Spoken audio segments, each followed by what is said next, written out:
how to delete your profile picture on Yelp. Hey everyone, welcome back to the channel. In today's video, I'm going to show you how you can easily delete your profile picture on Yelp. So now without further ado, let's get started. So first thing first, open the Yelp app on your phone and make sure that you're logged in to your account.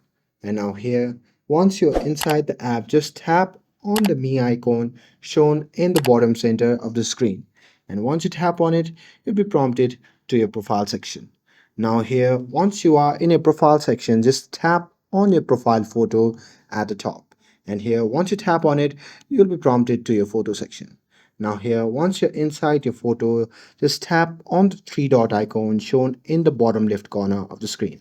And once you tap on it, a pop-up menu will appear. From that menu, just tap on remove photo, and after that, confirm it by tapping on remove again from the pop-up menu. And once you do that, you will remove your photo from your Yelp profile. And that's it. That's how you can delete your profile picture on Yelp. With this, if you found this video helpful, then don't forget to like, share, and subscribe to get updated for more videos.